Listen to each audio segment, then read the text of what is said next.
All right, welcome to another episode of Piecing It Together, the podcast where we take a look at a new movie and try to figure out what movies inspired it. And today on the show, we got a real special one for you. We're talking about Steven Spielberg's The Fabelmans, his look back at his own life, his family life, as well as getting into filmmaking. And for this special super episode, I've got 6 filmmakers joining me. I have David Michor, Chris Johnson, Joe Black, Paul Hibbard, Kris Krainock, and Michael Keene. We have a very varied group of conversations here, running the gamut from loved it to hated it, love Spielberg to thinking he's, whatever. But it makes for some really interesting stuff. And I think we get into some great puzzle pieces as well as just talking to some filmmakers about, how they work and what they do. And that's what we do here on the show, right? So, yeah, we got a great conversation coming up. 6 of them, actually. And before we get to it, I got to, of course, as always, tell you to subscribe, follow, all that stuff. You know what? We'll save it for after the show because more importantly, this episode will be hitting the Piecing It Together feed on December 2nd, Friday, December 2nd.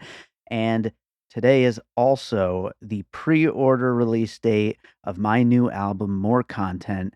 And it also happens to be Bandcamp Friday, which means that if you're listening to this today and you like what I do and you like the songs that I play at the end of the episodes and you have heard my music and like it and want to check out my new album, the best way you could do that is picking it up today. There's a limited edition CD, and if you buy it today on the pre-order date, Bandcamp takes no cut of that. So today is the best day to do it.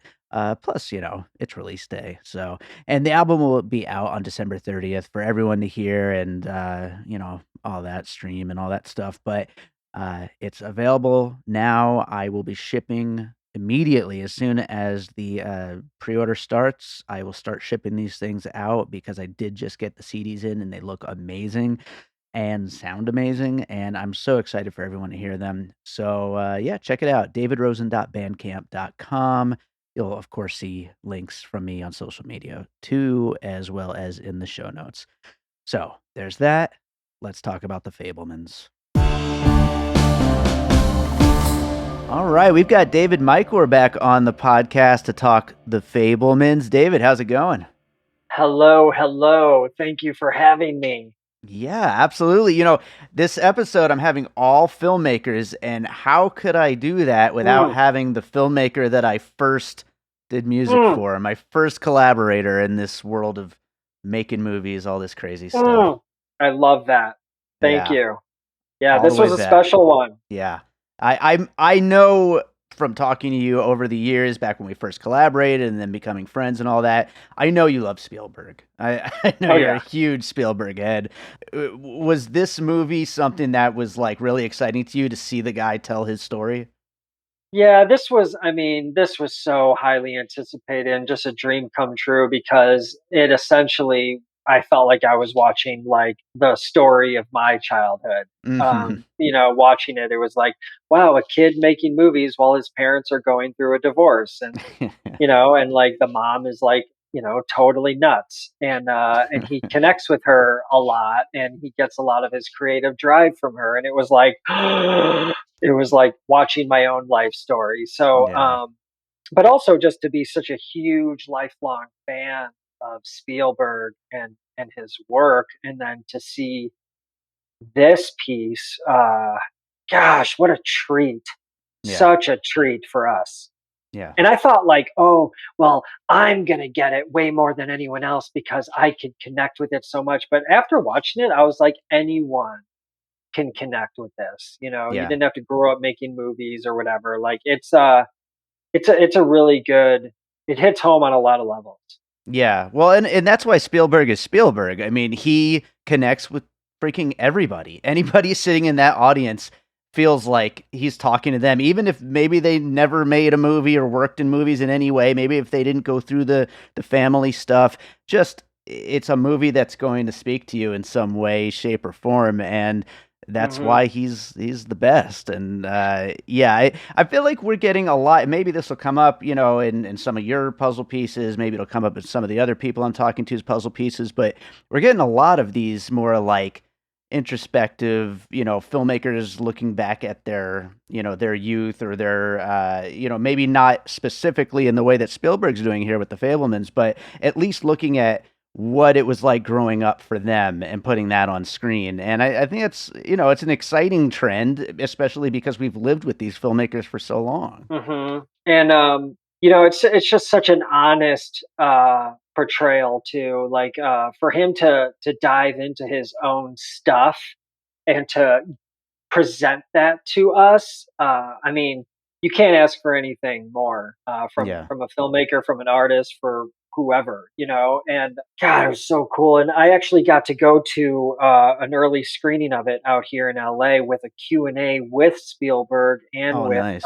and with the co-writer Tony Kushner, and that was such a gift. I couldn't even believe I was sitting there, and to hear Spielberg talk about it, how it was created, how it was birthed, and through the pandemic, and how he needed something to work on because he couldn't really work on anything, and so that's when he started diving into all of his old home video footage and home movies and talking to Kushner about it. And Kushner was like, you gotta write this down. They started writing it together, and to hear like just how the writing process alone for Spielberg was so like therapeutic, because like Mm, he's pouring his heart out, his whole like life story. It's like, that's the best stuff. That's the best work from any artist, is when you could come from that real, raw, honest place. yeah. Because it's just that's where the magic lies. I'm telling you. Right, right. It's interesting actually. I didn't realize that this was a project that kind of got its start just in these last crazy couple of years with pandemic and stuff like that. And that makes so much sense to be just, stuck like, you can't really go work on anything too much, especially in 2020. And Hmm. for something like this to be thinking back and having that, thought process kind of turn itself into a movie. Kind of makes sense that we're getting all of these right now, whether it's Paul Right, Thomas Anderson or all these other filmmakers who are right. doing these kinds of things. Armageddon Time was very Yep, similar. yep. And like Bono, I just went and saw Bono's one man show, and it was very similar. It was like, this is the story of my life, Mhm. career. But it's just so cool too from Spielberg's angle, because Spielberg's not really like a big writer. He's a Right, huge director. He's directed some of the best, most cinematic historical masterpieces of all time. But what has he written?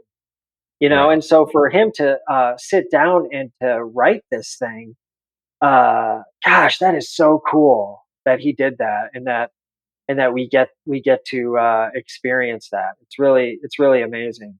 Absolutely. Well, do you have any puzzle pieces, any movies this kind of reminded you of? I mean, it's obviously such a, it's Spielberg's own story, so it's such a personal thing, but I think that there probably is some things that we could kind of draw some comparisons to here. Well, here's my favorite part about this movie, okay, is that when it comes to this aspect, when it comes to the puzzle pieces, I'm not talking about other movies that it's like similar to. The Mhm. puzzle pieces that I was most excited about when it came to this movie was the little breadcrumbs along the way that were little like flashes of Spielberg's career. Mhm. And so the puzzle pieces I want to talk about are like E.T., Yeah. you know, and Jaws Yeah. and Indiana Jones and the Last Crusade. Mhm. Like when those kids were on their bikes and all the stuff with the closet, with the light, watching the film in the closet. I mean, so much of that was all ET, Mhm. and the senior ditch day footage at the beach was Jaws, Sure. and them making his movies on the rocks, and the kids dressed like Boy Scouts was like Last Crusade opening scene. Mhm. And I'm sure there's so many more too that I missed, that I bet you could catch up on the more you see it. But like that was the coolest thing to me, was like seeing these little influences peppered in along the way of like young Spielberg, and like, you could put it together later for like his vision. And honestly, E.T. has to be the biggest one, because Spielberg's always talked about how E.T., at the core of it, is just about a kid dealing with his parents' divorce, Sure.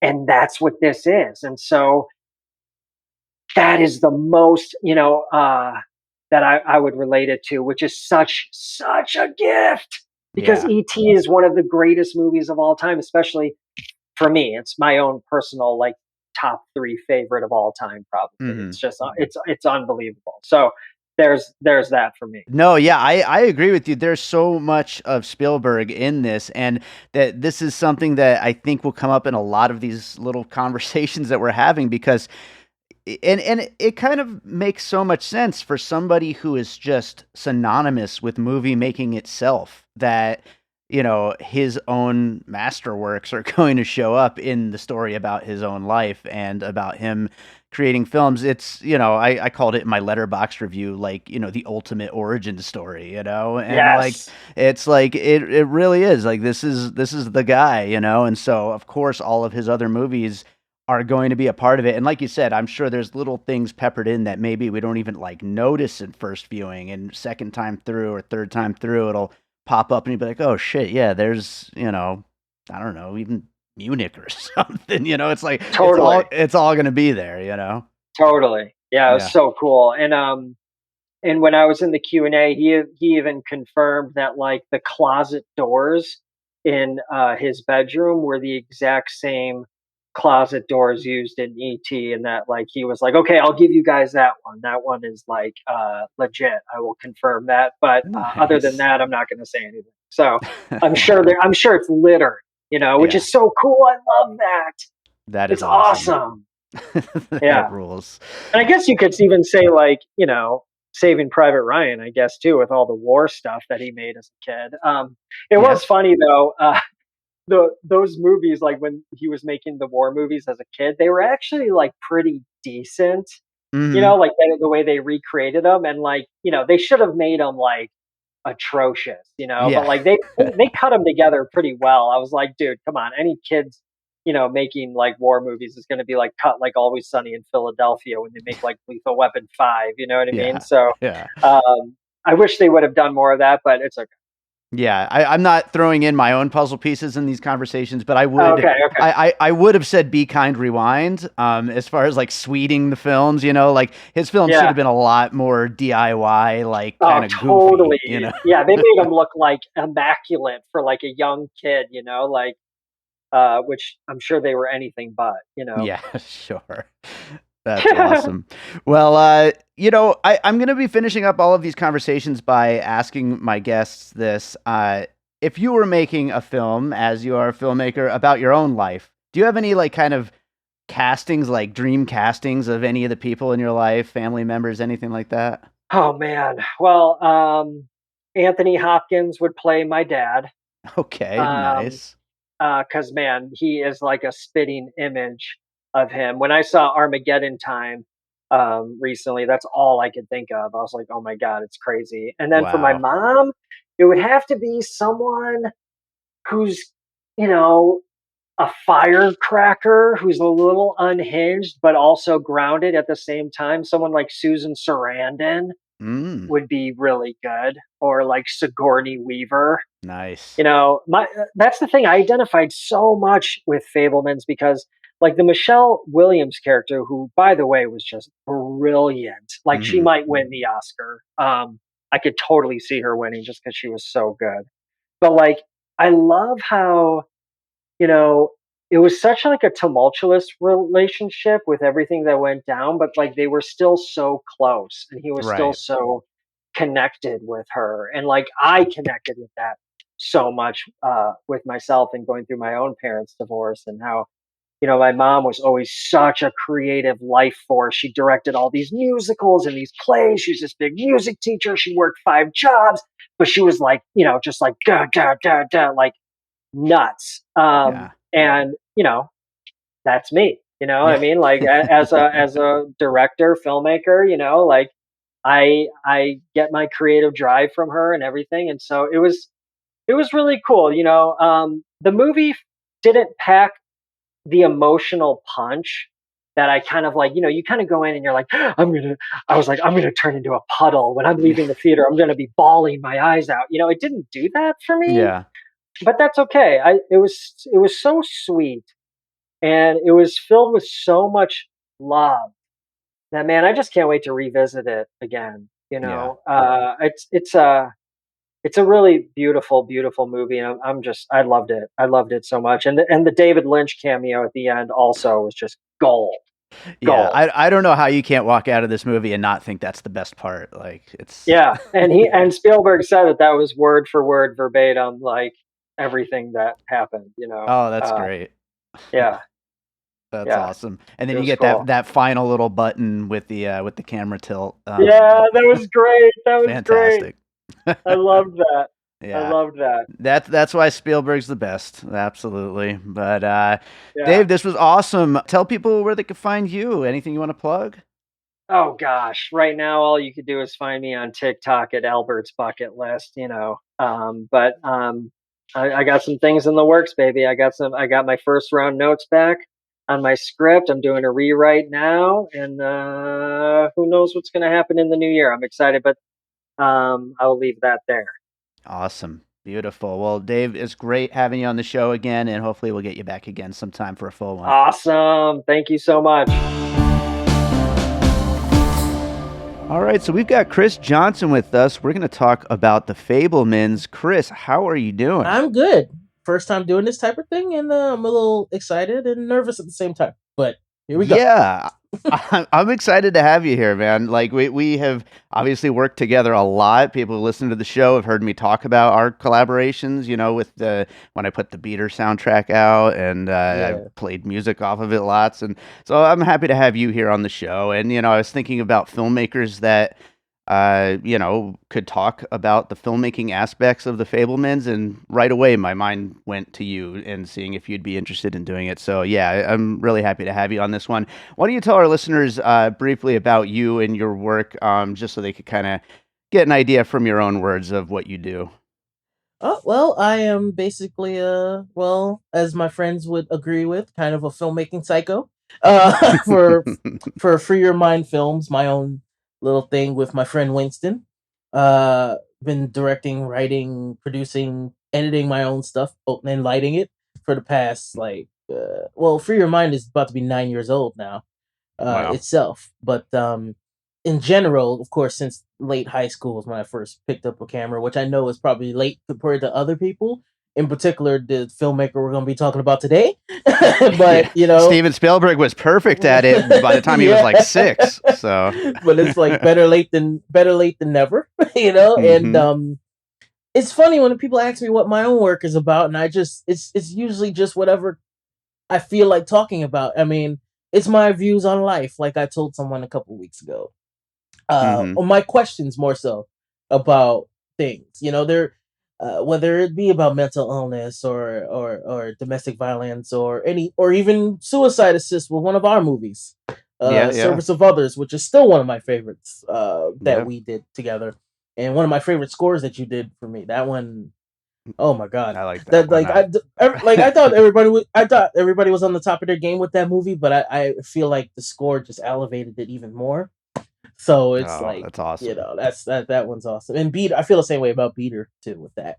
Yeah. So yeah, that's me. Just crazy. Love movies. Love storytelling. Love observing people, trying to understand them, and probably failing at it. But I just it's a lifelong goal. It's a lifelong mission for that. So.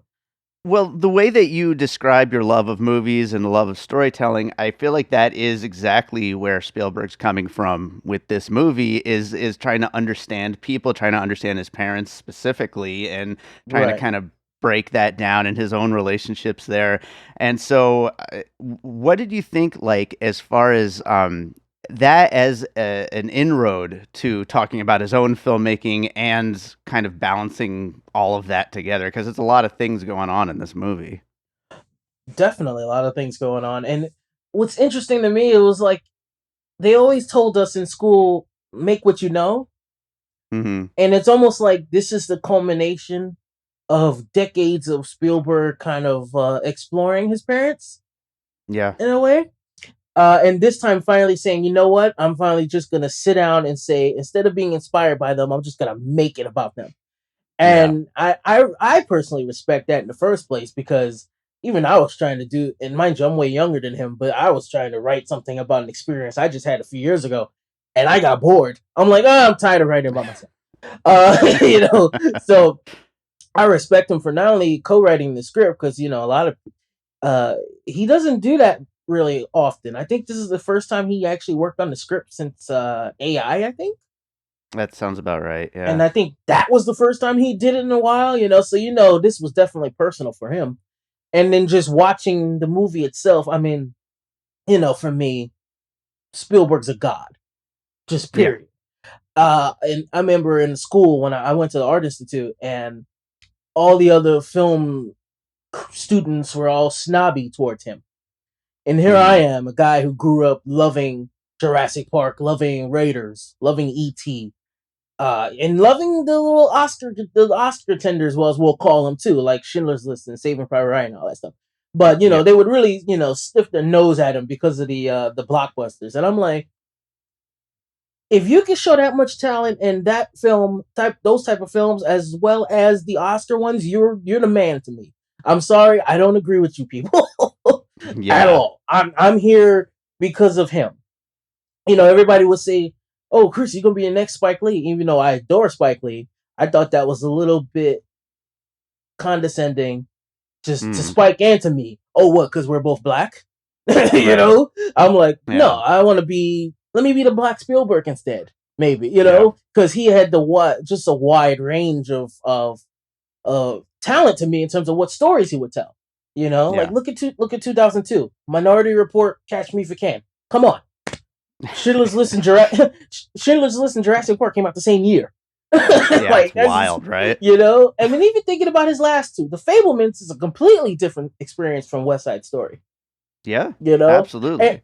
and then like while watching The Fabelmans, it's funny because you can almost call his camera calmer in this movie compared to Mm. like something like West Side Story where he just went off. That's a showy movie. Yeah, but yet at the same time, even though this is a more subdued movie in its subject and the story and everything, but at the same time, it's still complete. You can completely watch it and go like, yeah, this is a master at work.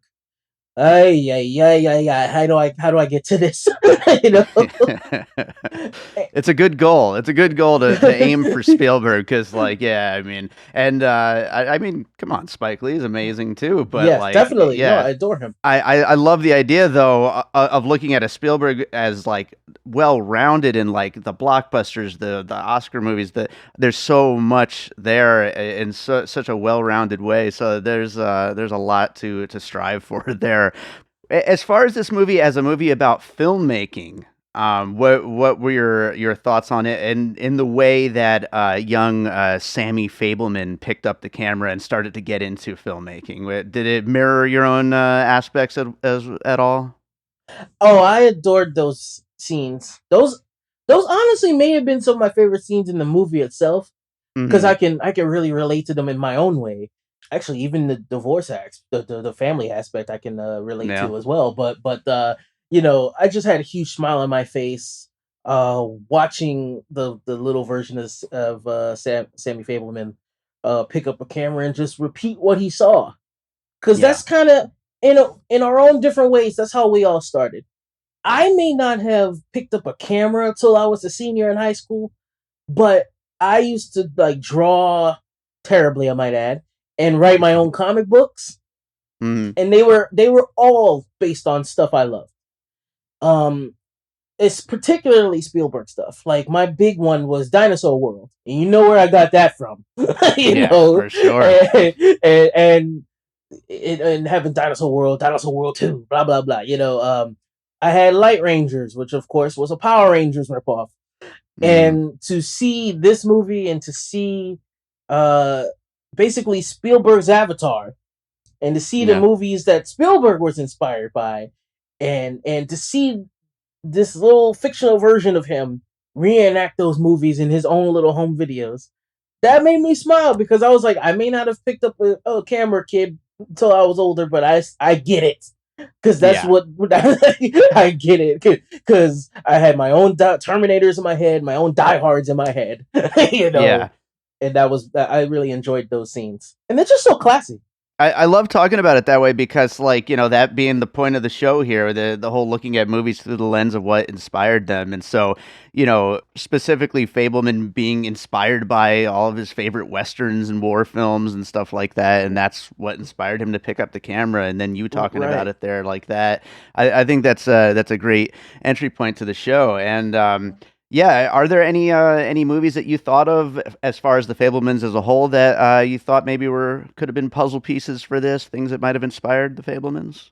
You know what's funny? I don't think inspired's the right word for this one, but it actually there were certain moments that reminded me of actually a Spielberg film I just mentioned already. Catch Me If You Can. We all talk about Spielberg's almost obsession with analyzing his relationship with his father. Yeah. In particular, we see it in Close Encounters, E.T., There's No Dad, Indiana Jones and the Last Crusade. In particular, like that. Even Alan Grant in Jurassic Park want nothing to do with those being a dad and having no interest, but yet he takes up that fatherly mantle, right? When those kids need him. But what was interesting for me about this is the mom aspect of it, and kind of in comparison to how the relationship in Catch Me If You Can was between Leonardo DiCaprio's character and his parents. And it made me question some of my own opinions, moral opinions in general, on certain things people do. When I watched when the trailers came out, I assumed that I would be on the mom side the whole time since she's an artist and she feels this certain way, and dad is probably more of a stuck up, in your face, do it this way type of person. But then when the movie happens and through the course of the movie, I start going, oh, wait a minute. Whoa, wait, this isn't right.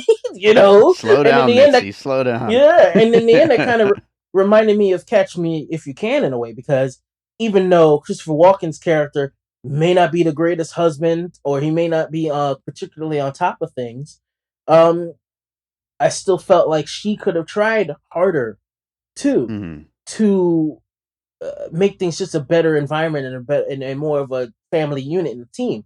And she didn't. Yeah. The first hint of problem, she runs and I feel like that scene at the end of Catch Me If You Can, where homeboy escapes from the plane and sees her with her new family, not even looking like she had a care in the world about thinking about him, kind of made me go, oh my God.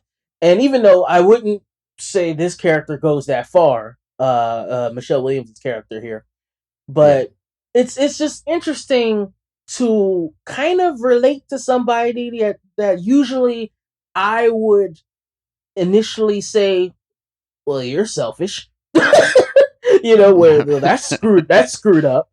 Like, if it happened to me and I was this guy, I'd hate your guts. But it's almost like the movie was pushing my own thought process.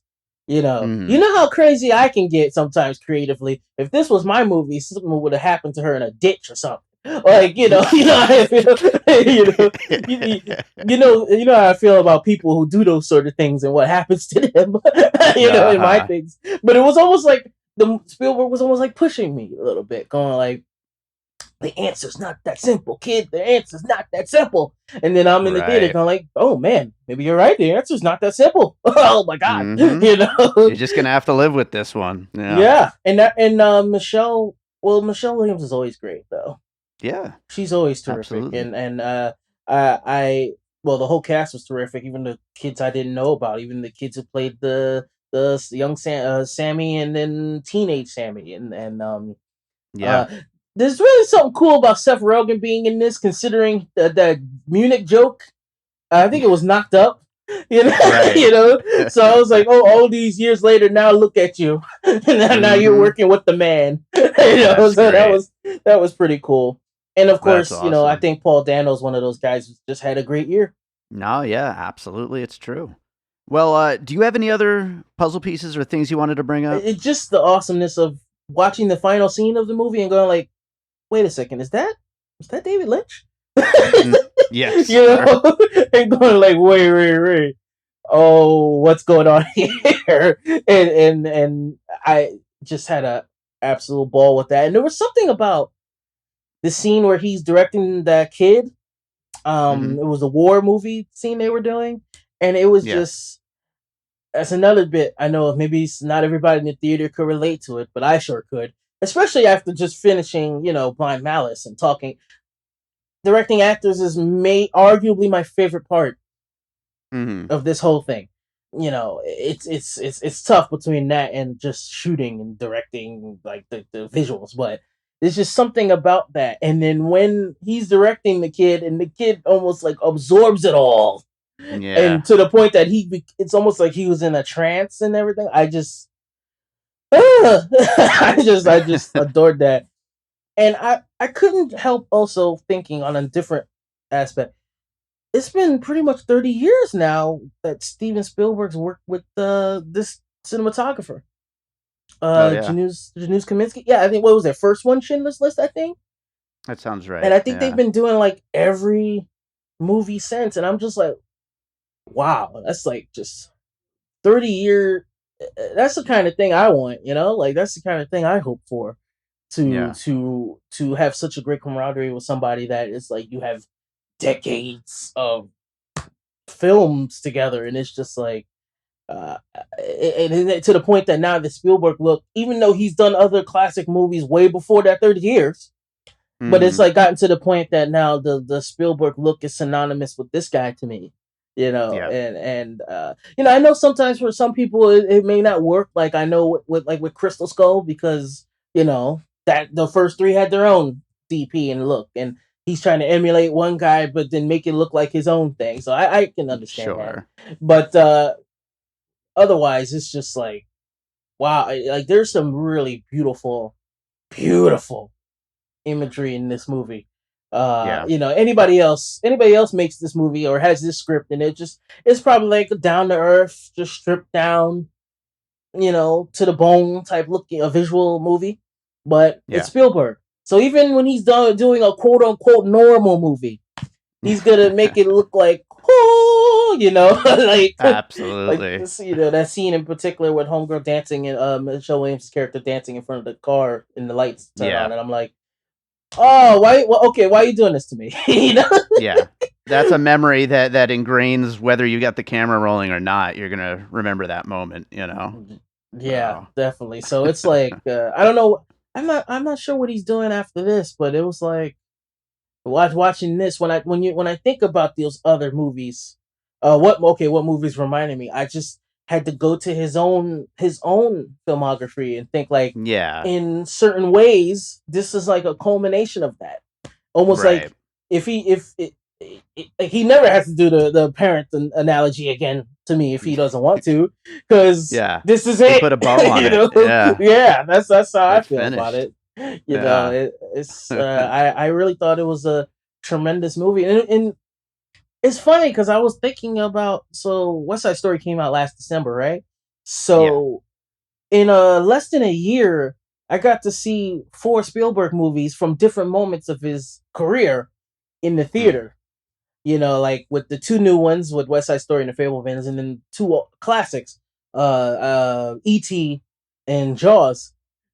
And I'm just like, so many directors that I adore, in my life and recently, but in the end, I think Spielberg will always be the first one I think of when people ask, well, why do you do this? Like, why do you want to do this? Who made you want to do this? Like, movie-wise, if you ask me a specific movie, it's the first Matrix. Yeah. When I was sitting in that theater and I was like dumbfounded, like how the little Sammy Fabelman was acting in the theater when he saw his movie. That's how I was for the first Matrix. Yeah. But that's also, but that was like the bow on it for me, to go like, nope, that's what you want to do. But it did start with Jurassic Park.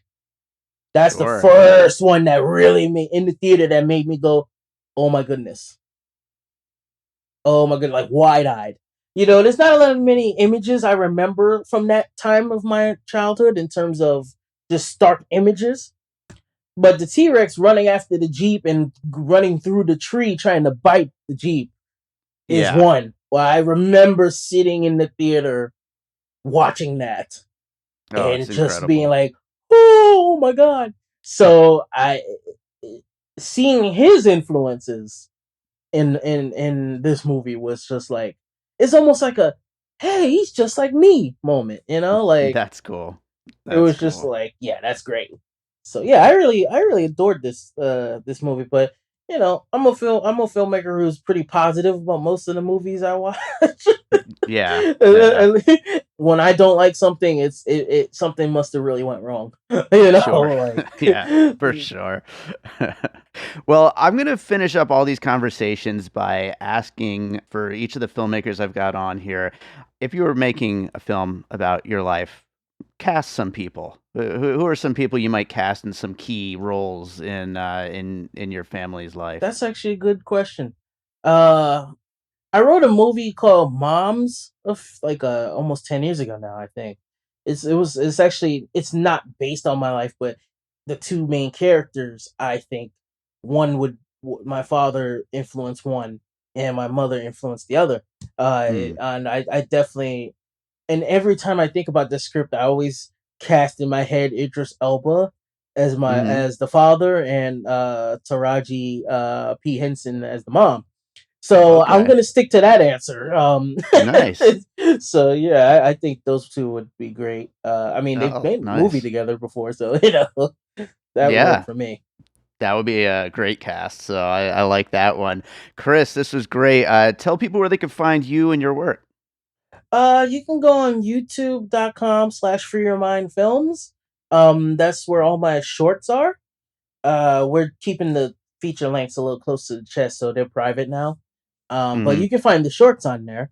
And then of course, Free Your Mind Films has a Facebook page and an Instagram page as well, where you can also find me doing like short, very very short at the theater reviews of movies.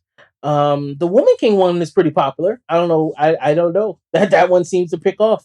But Nice. yeah, that's where they can find me. Awesome. Right on. Well, hey, I'm really happy to finally get you on the show. And now that we've done a little mini one, maybe we'll get you on for a full one of these days. But obviously, we're going to be working on another film coming up here soon. So maybe we'll talk about that at some point too. But Kris, thank you so much for being here. Of course. Well, man, thanks for having me.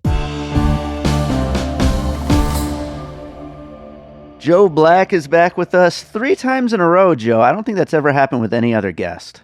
I'm honored. I'm honored. But I'll give your listeners a break. I promise. I had to have you on though because this was your idea. Let's do a super episode on the Fabelmans and all filmmakers. And I thought it was such a great idea that I had to do it. And so far, it's been going great. And I'm happy to have you on. We've talked about your film, Natasha Hall, on the show before, and all the times you've been on in the past. We've talked about you as a filmmaker. So it makes so much sense to talk about filmmaking in an episode on the Fabelmans.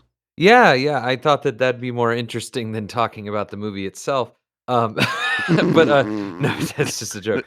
No, I feel bad sometimes because I just like your show so much, and I like you so much that I feel like I'm always like throwing ideas at you, just like, hey, like wouldn't that be funny? And 99 times out of 100, you're like, okay, Joe. Yeah, sure. Yeah, that This one just sounds seems good. so right. Like Yeah.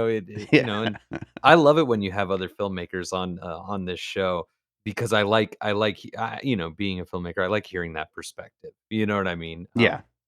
Not that I ever agree with them, but like, it's always And exciting to and they hear. don't agree with you, Joe. They don't agree with you No. either, but Shock. I'll convince people of that ambulance metaphor one day, I promise. It's gonna get out there, and it's gonna be the main reading of that film at some point, I'm Yeah. sure. But Michael Bay heard that and he yeah, shed a tear of gratitude. I hmm know it. definitely. Joe, big Spielberg fan as a filmmaker? Are you a big fan of his? I think he's no. I think he's No. the devil. But but I knew this was but coming. I give him all that power, if you will, in that I think he's a brilliant filmmaker. I think he's Okay. when people argue that he's the greatest auteur of all time, or well, not auteur, but greatest director of all time, I don't have an argument against it at all. Hmm. I wouldn't even try Right. because maybe I agree in some ways, but it's all about what you do with it, in my opinion. And Spielberg went from being a radical to being a conformist to being a sentimentalist to being a propagandist to being a Hmm. shill. Mm. I think it's just a de-evolution that is just like scary in a way. Mm. Um, Wow. and Well, I remember you were really not a fan of West Side Story last year, and so is this better? Is this worse? Where are you at with Fabelmans? Oh, this is much better. I actually said to my wife after West Side Story, I told her that if I ever see another movie like West Side Story in a theater again, I will never go to the movies ever again. I just thought it was so insanely stupid and so like disgustingly I don't want to get into it actually it's because Yeah, Fablemans fair. is fine. Yeah. Fablemans is it's a cute, well-meaning, self-serving movie, which is not unearned after 50 years of giving this industry, let alone audiences, um, its power. You know what I mean? I mean, Mhm. like Spielberg Yeah. gave birth to the what has killed this as an art form. Not that he did Mhm. it intentionally, of course not. You know what I mean? But like he did with Jaws and with like nostalgia based stuff like the Indiana Jones series. Yeah, like he I don't know, 1941 is like the greatest movie ever because it's literally like US citizens taking the weaponry out of the government and military's hands and using it to destroy capitalist symbolism, shooting down Disney slogans and Coca-Cola machines with automatic weapons, like that's hilarious. And then jump to Yeah. like 2 years later and it's like, Indiana Jones and ET and like, like what happened? You know what I mean? Like, what happened in that time? Do you think in him looking back at himself and, like, imagining himself as this Fableman character, do you think Sammy Fableman, went on this journey as a filmmaker as well? Absolutely, and the only reason well, yeah, and that's actually kind of my problem with the movie, but, like, I mean, first of all, I don't know why I didn't even think of this till, like, yesterday. I think it's really funny that Spielberg's, self-realization of what led him to wanting to make movies was filming and choreographing train wrecks. Like, that's just, like, a really funny, it blew my mind when I had that thought because that's the whole like, Uh-huh. right? I mean, come on. Um, the first half of the movie, I was like, "This is, like, exactly what I expected." Not very interesting, but overly sentimental and good-natured. You know what I mean? Like Mhm. like, that's exactly what I expected from it, and, but then the movie got into some really muddy, nasty water, and when it gets to this scene where he's, looking at the footage of his mom, at the camp, and he notices that she's fucking Seth Rogen, which, Mhm. funny enough, is a nice little Take This Waltz reunion, not that anybody Oh, remembers sure. that movie, and thank God Yeah. they don't, because it is abysmal, Mm. but, he realizes what's going on, and it's, like, too real and too honest, and suddenly he realizes, like, the power of film to be able to capture the truth that we can't see right in front of us, right? So what Mhm. does he do with that? He hides it away in the Yeah. closet, Yeah. so he doesn't upset anybody, and instead just shows, like, the good side of people, and his mother and stuff like that, and then when his mother is when he finally forces her to confront that reality, she rips apart the entire family for her own selfish needs and basically, destroys everything, and as that Yeah. destruction is happening, Spielberg or, well, Fableman realizes that he Mhm. was the cause of this, so what does he do? He just goes back to making his little beach blanket movie, like a little movie with his friends at the beach, Yeah. and I'm like, "Oh my god, is Spielberg actually trying to say that confronting the truth and what's in front of us with film is not a good idea and leads to destruction, so instead I'm just gonna make things that, like, are distractions?" I was like, "Holy Wow. shit, that's really upsetting. That's a really gross and upsetting thought. I can't wait to see the end of act 3 where he comes out of that realizing that no, but then it doesn't happen. Like, he Mhm. realizes even filming people like that causes them to get upset and causes, you know what I mean? And that kinda scares him away too, because it makes that one jock kid really upset, and so I don't know, the movie just devolves into this, like, really fucked up mixed messaging, which kind of reveals to me why Spielberg himself has kind of devolved in a thematic and idealistic way, like, although he's talented, I mean, he's so undeniably talented, but, Yeah. you know, like, I can't watch Saving Private Ryan and feel okay about it because the message of that movie is do what the government says because they have your best interest at heart, and it's like, "No, I know that's Mm. not true," you know? So many interesting, ideas here that you're bringing up, and that, as usual, they all do make sense, but it's like, God, it's Spielberg. Like, at some point, we gotta just enjoy it for the blockbuster filmmaking that it is. Yeah, but I feel like, well, here's a great example though. Look at Hugo. Mhm. Hugo is the same thing. Hugo Yeah. ultimately is Scorsese's version of this movie, in that like Right. he turned that story into the story about how he grew to love cinema as a child. You know what I mean? Like Is this your first puzzle piece, by the way? no, no, not at all. But like Okay. that's I just you just reminded me because that's a big blockbuster fun movie that also has like integrity, you know, and Well, Hugo absolutely rules, so yeah, yeah, absolutely. my I don't yeah, no, no, no, no, that is not my first, puzzle piece. No, my first puzzle piece is Home for Purim. Yeah, By the way, can I just say, I had that in the back of my mind the whole time watching this fucking movie. "Is that So, Rachel I screw you, hear? Joe Black. Or have I just gone meshuggah?" Yeah, no, I mean, like, listen, I used to have, like, the biggest artistic crush on Michelle Williams back in the day. I just thought she was so great. And the Mm. more and more as I get older, I realize she's not very good, and maybe I just, was distracted because she was so pretty when I was, like, to me when I was a younger man, but um, her performance in this was just, like, embarrassing in my opinion. It's her performance in this is no different than, like, what they were having the actresses do in The Help, 10 years ago.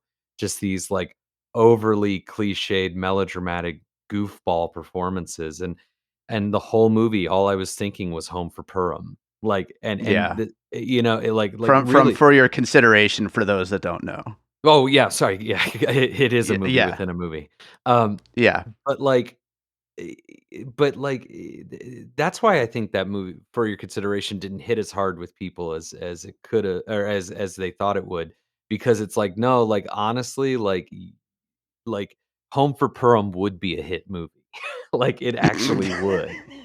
Yeah. And Spielberg is obviously a much better director than, Christopher Guest's character in that film. Although, I will say I actually use his directing technique a lot when I'm talking to my cinematographers and gaffers. The scene where he's, like, Mm. trying to get him to make it brighter in the room, and the gaffer's like, "It's as bright as it can get, like, what the fuck?" And he's like, "I'm gonna smack you. I'm gonna smack you." And then he finally turns up all the lights, and he goes, "Look, there you go. It's like the fucking sun in here." And the director goes Chris Guest goes, he goes, "I love this. This is a room." Um, that's when my gaffers and cinematographers know that I'm happy with it. I go, "I love this. This is a room." That's what I say every time. Oh god. I gotta watch that movie again. I love Christopher Guest, and I haven't seen that one since the theater. That's, like, the only one I haven't rewatched, and, It's my it favorite one. It really is. I it's so find with good. most people, it's either their favorite or least favorite, because it's No, not I like liked it. I don't know why I've never rewatched it. I need to. yeah. That's so funny. But you know what? To the Michelle Williams character, I will just a very light defense, because I do think she's kind of the weakest part of this. But how much of it is the performance, and how much of it is what Spielberg wanted out of this character? Because she's just it's a very weird character. It's a very annoying character, and it's Right. like, is it the performance or is it the writing? Well, I think that's why I said Home for Purim just in general, because, like, it's one of Yeah. those, it's like the overplaying the Jewish themes, overplaying the family Yeah. melodrama, overplaying the honestly like overplaying the Jewish stereotypes. Like, what's his Mhm. fucking name is just playing the same character from Independence Day. He's like, I didn't win an Oscar for it then, I'll win it this time. Like, you know, yeah. Judd Hirsch, yeah. Yeah, oh god, yeah, he's just, like, not good in it, I'm sorry, he's just, like, doing, like it's just a cliche, it's just, but it works, you know what I mean? That's why cliches are Oh, yeah, the cliches, 'cause they audience work. loves him. Yeah, some of the Exactly, and biggest laughs of the movie are yeah, that. but, yes, like, those things work, but I don't know, I just find them really dull personally, and Yeah. at the same time, kind of in tune with the message of the movie, which is don't get too real because you don't want people actually confronting the things that are ailing them or that they're doing that are wrong. Otherwise, you'll upset them and, like Mm, whatever. And I just yeah. fundamentally disagree as a person, let alone an artist. Yeah, yeah, well, I definitely understand where you're coming from here, but, you said you have one other piece you wanted to bring up? I do, and it's funny. I actually saw somebody mention this, and I just when I tell you, I just giggled to the point where I was on the floor kicking my feet like a toddler. Somebody said, "This is Spielberg's A Woman Under the Influence," Oh, A- boy. and I laughed my head off. That was the funniest thing because it's true. Like, and I told Mhm. him, like, my friend sent it to me, showing me that his friend had said that, like, as a joke, but I'm like, actually, the ultimate joke is that that's true. That, like, Yeah. so, if anyone's ever heard me on this show in the last 2 weeks, my favorite filmmaker of all time is John Cassavetes, and, A Woman Under the Influence, while not my favorite of his films, is, like, his seminal film, you know what I mean? It's his, Mhm. Sure. Indiana Jones. Yeah. And it's about a woman who, is unsatisfied with her husband no matter how good of a man he is to her, and her children are driving her crazy no matter how much she loves them, that she just feels unseen, unheard, and unfulfilled. Yeah. And she feels so bound by her loyalty and love as a mother and a wife that her mind actually snaps, Yeah. and they feel she needs to be institutionalized, but what they end up learning is that no, she just needs to be loved, supported, and appreciated and free. She needs to be all these Mhm. things. And it's so funny, so many people read the end of that movie as like a downer ending, but like and in discussing it with Jenna Rollins herself, have a completely different read, that the end of that movie is literally them putting their house back together. Like, that's the end Mm. of the movie, is the two of them literally putting their house back in order after this Yeah. party where everything went wrong. Spielberg, Yeah. is doing all of that with the Michelle Williams character, but there's Yeah. obviously some resentment for the mom, which is, I Mhm. guess, fair, I don't know. Uh, Not that I know what happened, but, like, as a child, how could you not be resentful of becoming aware of your mother being a person like this at the most pivotal time in your development? I get it. But, Yeah. I think he still holds a lot of resentment, and I think that he actively is shying away from the truth and trying to figure it out. So, of course, all he could make is this, mushy, overly sentimental movie that chooses by the end, I mean, the Fableman chooses to ignore all of it. Like, he chooses to just, like, be selfish, as the sister puts it, you know what I mean? And so it is his Woman Under the Influence, but I talk about this, and I know, like, you joke that, like, all the filmmakers on the show disagree with me and vice versa, blah, blah, blah, blah. I feel like I always had that in me where, like, movies like this and Spielberg, they just always rubbed me the wrong way, or they didn't work for me, or like, but Yeah. but then I saw Cassavetes' work, and it was almost like you can't unsee it. Like, when you see Mhm. something that raw, that real, that unafraid to be truthful, something that's, like, so real that we almost, like, inherently reject it on a screen. You know what I mean? Like, once you Yeah. experience that, it's hard to buy into the artifice anymore. Yeah. Well, and it's tough if, like, just to add into that, like, it's Please, tough yeah. for someone like Spielberg, I think, that, like, is a blockbuster filmmaker, and, like, he's gotta make the audience feel okay by the end. He can't, like, sit with it like something like A Woman Under the Influence does. Right, but well, I think that there's a difference though. You're absolutely right. And if the whole cinematic landscape was made up of things as raw and real as A Woman Under the Influence, I would never watch movies, like, because it's too Yeah. much. But like, It would be too much, yeah, too heavy, like right, but like here's the thing, man. There's a difference between artifice and sentiment. You know what I mm, mean? Like there really is. There's a poetry to perspective. There's a poetry to the tools of cinema, and you honor the truth with your perspective and your tools and your, like and your tastes. You honor the truth. You don't have mhm, to manufacture the truth. You don't have to you know what I mean? And I feel like that's where Spielberg has kind of chosen to land. yeah, And I just find it kind of unfulfilling and, like, I think it speaks to my I can relate to Fableman in that, like, I wanted to be a filmmaker for as long as I've, known, and as a kid, I was getting everybody together and putting together these movies. I mean, I made my first feature when I was 17 years old. You know what wow, I yeah. mean? Like I took a bunch of film equipment over the winter break. I took it out of the film closet. I actually never returned the 100-foot extension cord that I took, and I still use it on my Nice, sets to this day. nice. But, so I get that, and I actually thought the kid who played Fable, I thought he was really great. Like, Yeah. I thought I like, he kept me from walking out. On the other side of that coin, I think I joked with you, I said I would never disrespect my parents by having Michelle Williams and Paul Dano playing them, because I just can't think of anything that really tells me how much you hate your father that you had Paul Dano play him.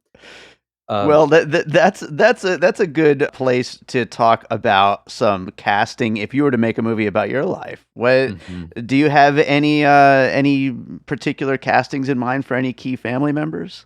Sure. Well, I actually was thinking about that about an hour and 25, 30 minutes into the movie. I started just drifting and thinking about that specifically.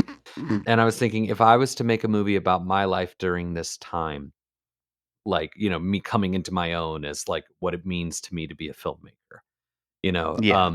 in high school specifically, like, middle school to high school, like this movie is, who would I cast? And I was thinking, well, at the time, my mother was in her late 30s. My mom had me pretty young, and my Mhm. father was in his, mid to late 40s. So who would I cast? And Mhm. I landed on Blake Lively as my mom and Okay. Jason Segel as my dad, if I were to make that movie right now, you know what I mean? And, Okay. it's funny Yeah. because my dad is like, 5'6" and was heavier set back then, and Jason Segel is neither of those things. But again, that's kind of what I mean about the difference between artifice and sentiment, you know what I mean? That, Mhm. like, the way that I see my father during that time, I feel like Jason Segel could embody that, my emotional Right. perspective of my father at that time, and same thing with Blake Lively. And again, I just, nearing 80 years old, the fact that Spielberg is seeing his life through this lens, I don't know, I have I have a lot of fears about that. Like, how will I look back on what I'm doing now? And I guess fear is the wrong word. I guess I feel a great sense of responsibility. Some people who Mhm. listen to me on this show might think otherwise. Like, this guy wants to have a career, and did you hear what he just said about J.J. Abrams? Like, what's he thinking? But but at the end of the day, I would rather mean what I say. Yeah. And I realized that, I think, as a filmmaker very young. I realized what I realized during those formative years, uh, that Fableman goes through, is kind of the exact opposite of what he took away from his journey, which is that I only want to make things that are responsible and have purpose. And Mhm. because it is a great responsibility to ask, even if you're just asking 20 of your friends to show up on a Saturday afternoon to make your army movie. Like, that's a great responsibility, and it's a gr and you should be very fortunate and grateful that people are willing to do that for your whimsy. Um, Yeah. And especially as, I get into the more real, quote unquote, industry side of things, I feel a great responsibility and gratefulness, a thankfulness that somebody gives me thousands of dollars of theirs to make a movie, or that somebody gives Right. me 2 hours of their time to watch the movie, let alone the people who gave me hundreds of hours of their time to help make it. Like that Right. Right. that's too important to me to just have a goof. And I think that the great beauty of cinema is that you can have a goof while being meaningful. Mhm. That's the gift of movies. And again, like, look, when it comes to Spielberg, I love 1941. I actually, The Color Purple is one of my favorite movies of all time, and Mhm. I really love 90% of Jurassic Park. Um, Mhm. you know what I mean? Like he's not a total, like, I call him the devil, and I'm half joking, but but it's I get it, and I respect him. I really do respect him. Yeah. But, like, at the end of the day, I've gotta be true to what I see as a danger not only to myself, but to people who come in contact with it. And, had Michelle Williams face the truth about herself earlier, maybe she wouldn't have hurt her family as deeply, Mm. but at the end of the day, is he happy for his mom? Is he selfish? I don't think that the movie answers that, because I don't think Spielberg can answer that. So, Interesting. Yeah. Well, Joe, tell people where they could find you and your work. bluemeanspregnantfilms.com. And you can see most of my films, and you can see many making of documentaries and things like that. And you can see all the works of my other colleagues and confidants. And soon, hopefully, Natasha Hall will be on demand in the next couple months, our last film. So, Awesome. yeah. Awesome. Well, Joe, it's always fun having you here and always great to get your insight into these movies. I'm sure it's going to be a lot different from most of the other guests on this episode, but I think that you brought up some really interesting stuff here. So thank you, as always, for being here. And we'll talk to you again next week, probably. Oh, great. I look forward to it. Thanks. All right. So Paul Hibbard's back with us. Let's talk about The Fabelmans. Paul, how's it going? I'm doing great. How are you doing, Dave? I'm doing awesome, and I am. We've been having these conversations so far, and getting a really wide range of takes on this movie. I mean, I guess I wouldn't expect Spielberg to be divisive, but I guess it kind of is divisive in a way. Like, everybody's got their different favorites, and I don't know. Where do you come from as a Spielberg person? Are you a big fan of Spielberg's movies, or where do you fall in that line? Spielberg's someone who I respect most of the time and occasionally love. I Hmm. never really dislike anything that he does. Usually, whenever he goes for things that are hitting a little bit harder, I tend to like it. So, Schindler's List is probably my favorite film from him, and I Hmm. think is possibly one of the greatest films ever. I think Munich is an underrated masterpiece. Yeah. Um, but on the other hand, as a horror person, Jaws has always been one of the movies that I just haven't loved on the same level as other Mm. people. And even Jurassic Park, which kind of plays in horror a little bit, but is a little more of a blockbuster. But even that film, I appreciate it. I really like it. But the way that some people talk about it with this reverence is something that I just don't connect to as much. So it's sort of strange because he does do things that I think are just absolutely fantastic. But it's usually when he's like pulling more, I think, from the non-entertainment side where he's trying to maybe go a little more art house.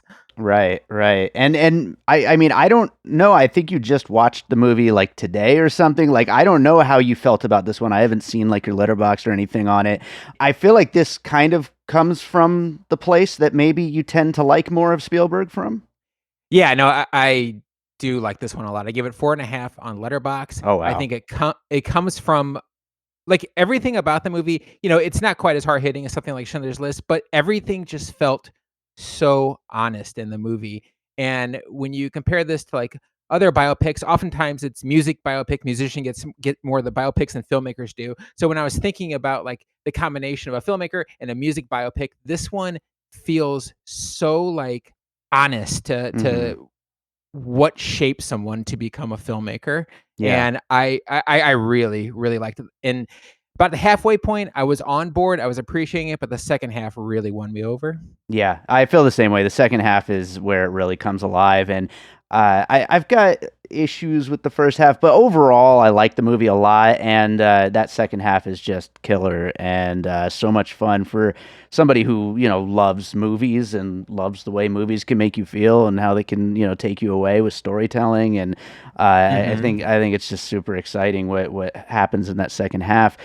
As far as this movie, we'll get into puzzle pieces in a second, but like, do you feel that, like, as a filmmaker, like, does any of it mirror what you went through as you decided to pick up a camera and start getting into this? It does. And that was the part that I really related to, that I really felt was honest, because the film starts and it seems to be that it's going to be his influences that are going to carry him along, and it's going to be his connections to the films that he watches that really shapes him as a filmmaker. And when I was younger, that's what started me also, and I think starts a lot of people into making films, is you watch movies you love, you want to make movies like it. Yeah. Emulating and stuff like that. Yeah. Yeah. A lot of emulating, and I think obviously you can have your own voice while you emulate, but there needs to be this time, I think, where you discover yourself too. And I remember when I was about 10 years ago, I made a film that I thought was going to go to a lot more places than it did, and it did not. And I was really frustrated, and I quit film. So there was about a 2 to 3 year period where I quit film, and I thought that I was done with it. And now in hindsight, what I realize is, even though I was so disconnected from filmmaking, and I was even pretty disconnected from film in general, I wasn't watching as much as I used to. I was getting more into like reading, and I was getting more into music at the time. And I eventually came back because my passion carried me back to it. But during that time period, that time away from it, I really discovered a little bit more of who I was. I got to discover more of what my voice was without stuffing film in my mind 24/7. And there is that time in the second half of the movie where he quits film and he's done with it, and it looks like he's going in a completely different path, but what he's actually doing is probably getting an education to be a filmmaker that is even as important, if not more important, than being a kid and falling in love with film from the beginning. So Right. that's sort of like path that it goes in, I felt to be really honest. I think that a lot of biopics with artists, it's always them being surrounded by the art. Everything that they see influences the art. All the art that they see or hear influences them. And I really like this message of a lot of times the time away, the break that you take from it, is what shapes you a lot. There's a quote actually from Werner Herzog where people ask him what to do to be a great filmmaker. He says, take 2 years. First year, watch films constantly, nonstop. In the second year, don't watch any movies, go backpack hiking in Eastern Europe, meet people, talk to people, and come back and then make a movie. And Yeah. that's how you do it. And I feel like this was the film version of that. I feel like I need to do year 2 like next year. Like I've been watching too many goddamn movies. I need to take a break. But yeah. Let's start getting into some puzzle pieces. What do you have for your first piece? Well, both of my pieces, I think, kind of play along what I was saying, where you need to have that part where you see something, you find yourself, and you need the part where you fall in love with films. So the first one that I picked is part of the process of your childhood and what you see, and that's Belfast. Even though I like this much more than Belfast, but what I liked about Belfast is it was also Kenneth Branagh being shaped to be a filmmaker with his experience in Northern Ireland and the Troubles and the war and everything. And I felt like that film, it put a lot of focus on his experiences as a child that kind of shaped him. The film aspect was kind of on the periphery of that film, but it, I think, definitely speaks to how somebody can use real life experiences to become a filmmaker. So that was the first one that I thought of with it. Yeah, absolutely. And I feel like this fits squarely into this like little subgenre that we've been getting these last couple of years with all of these filmmakers like kind of taking a step back and making these autobiographical films where even if it's not, I mean, this one is very specifically about the filmmaking aspect, although it's also about other things like the family and the divorce and all that. But certainly the filmmaking is a major part of it. And a lot of these other ones maybe are about other things as well. But these directors who are just absolutely beloved and have like 20, 30, 40, 50 years worth of film for us to think about, taking a break to just talk about themselves for a little bit in the film. Yeah. And I felt that on that aspect. And then the second piece that goes the other direction, I could just say all of Tarantino's career, but to pick one, I'll say Kill Bill, because I feel like Kill Bill is the one where he's wearing his references the most on his sleeve, and he's basically just showing off the references in that one. And that is, that's an experience of a great filmmaker who probably didn't really get that time away from film, because I feel like Tarantino has been inhaling it since he was 15, but but he's very good at what he does, and he's the kind of person who can emulate and further create. So, guys like Spielberg and De Palma and Scorsese, people who came up in the 70s, they definitely have that sort of like emulation that the 90s directors have also, but the 90s guys, they just really, really wear it on their sleeve. And I feel like if you were to take the approach of Kenneth Branagh and how he became a filmmaker with Belfast and combined it with the approach of Tarantino spending all his time in a video store, that combination sort of makes up Spielberg, and it sort of makes up, I think, what this movie was getting at ultimately, that it's the combination that makes you that great. Right. And that's an interesting one. I hadn't thought of Tarantino, but definitely like you're seeing so much of little Sammy Fabelmans influences coming through his films, and like you don't hear the filmmakers of that generation. Like, well, I don't want to say you do hear them talking about their influences. They talk about the films that they love, but you don't see those influences all the time in their films. Even though you know that they're there, and these guys are constantly so reverential of like the classics from the 30s and whatever that they grew up loving, and we just maybe don't know them. We don't have that language necessarily, and here is somebody like straight up shining a light on it. Yeah, and especially like if you include Lucas into the conversation, I mean, so much of Star Wars obviously is from Kurosawa, and so when I was growing up, I fell in love with Tarantino and Paul Thomas Anderson and those filmmakers, but there was this like backlash against some that they were copycat artists, right? Paul Thomas Anderson's doing Altman, and he's doing Scorsese, and then Tarantino, this whole list of filmmakers that he's doing, and I had this idea when I was younger and getting in the film that these guys were ripoff artists, or people thought they were ripoff artists. Right. I still love them, but people thought they were ripoff artists. But then when I started getting more into film and looking at the films that were influencing these filmmakers, I realized that form of like taking what was before you and putting it in your influences has always been there. And so it didn't just start with them. Yeah, and that's why I love doing the show, to show that that's not a bad thing. Like, people need to recognize that. Like, there's nothing that's not influenced by something that the creator loved. It's just it's there, no matter what form of art you're in. The things that you love are going to find their way into what you're making. So it's people just need to kind of get over that, I think. Yeah. And there's one more. This is just a minor little piece. It's not really a film, but I just listened to an interview recently with Josh Safdie. He was being interviewed for the Criterion Channel for the extras on Close Up, the Kiarostami movie.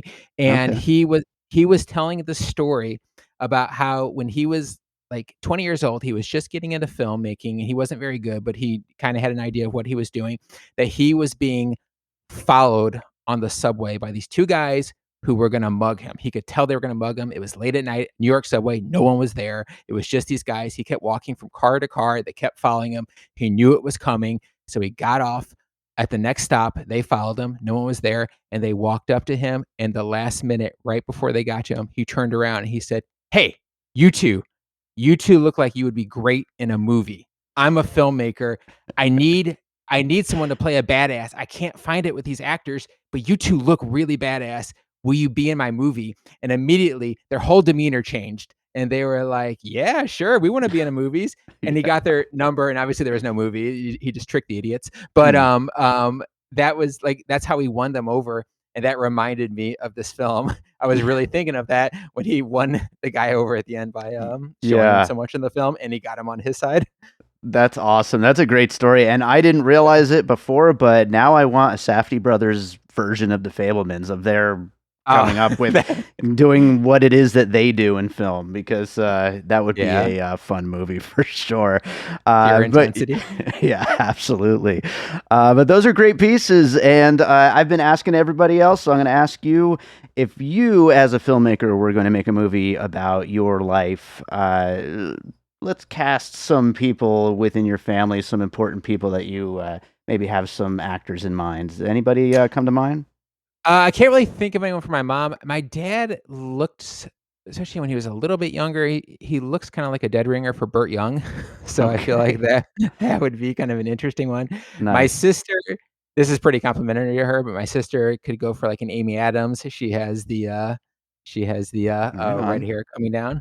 Nice. And yeah, I don't know about for me, when I used to have hair, literally just one person said this, but I ran with this. One person said I reminded him of Guy Pearce. So I've held on to that forever, even though it was literally just one person. And when I tell the people that story, they're like, what? And I'm like, shut up.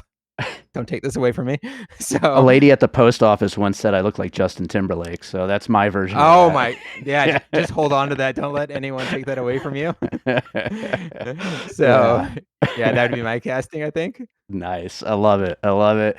Well, Paul, this is great. Tell people where they can find you and your work. Find me on. You can find me on Twitter, if that still exists, at PC Raven, and I am on Letterboxd. Please follow me on Letterboxd. I'm at my name, Paul Hibbard, PC Hibbard there, and I'll review movies. Awesome. Well, Paul, thank you so much for being here, and I look forward to getting you back again sometime soon. Okay, awesome. Thank you very much for having me. All right, Kris Krainock is with us, and we're going to talk Fabelmans. Kris, how you doing over there? I'm doing very well. Better that I'm not watching the Fabelmans. I was going to say, for everyone listening, Kris is here in my house right now. This is the only one of these 6 conversations that I'm recording in person. And so we've talked a little bit ahead of time. I know that you did not like this movie. Mm-mm. So I'm just going to say, Kris, were your early shorts as good as little Sammy Fabelman shorts? Well, no, absolutely not. And that, I think, is maybe one. I mean, there's many reasons why I didn't like this movie, and one of them was the apex, hubris that it takes to make a movie where you were a perfect character and a child prodigy. Yeah, I was shocked and disgusted by the lack of wherewithal. Yeah. So no, my movies were not as good. I don't think they're as good now as 7-year-old Sammy Fabelman. Yeah, on a 0 budget and just nothing. Nothing but moxie and passion and magic. Yes. Oh my gosh. And a fucked up family. That's what you really need to be able to do the it. artsy mom and the IBM dad, which was like the most watered down version of that dynamic I've ever seen. And the avuncular Seth Rogen. God, I'm nauseous talking about it. So before you shit on the movie any further, are you a Spielberg fan? Like, do you like? I know your cinema knowledge, goes pretty wide. You like a lot of like foreign cinema and like all kinds of things. Like, what do you feel about like him as a filmmaker? Yeah, I mean, I think his imprint on American cinema is indelible and kind of unavoidable for people of my generation. I was a kid in the 90s and stuff. So to say that I don't like him is oversimplification. He was really important. And I do like his films when they're good. I mean, he's obviously a really brilliant and talented person and filmmaker, of course. Yeah. But it's a love-hate relationship because sometimes he makes flatly bad films, like War Horse. That's just a bad motion picture. And then he makes great films, like Lincoln is a great movie in my opinion for a more modern one, or Jaws is a great film. Sure. But then, something like Jaws is also really challenging for me because it ushered in the blockbuster and it basically destroyed the roadshow distribution model, and it gave us, as what Scorsese described as theme park cinema. I don't think what people don't realize what that means is that there was an era of movies that were literally translated into theme parks and vice versa, and that's because they're that digestible. So, like, I think Spielberg's had a very damaging effect on good films, Mm. but that, you know, being made and getting distributed and the business side, but that doesn't stop him from being a good storyteller 50% of the time. So that's a Yeah. long, complicated answer, but no, I don't hate the man or hate his films. I like them when they're good, and sometimes they're spectacular, and sometimes they're really bad. This might like lead into some of your puzzle pieces, I'm not sure, but what do you think about when a filmmaker kind of self-reflects and, you know, bases something on their own life? Do you like that? Do you like the idea of somebody trying to tell their own story like that?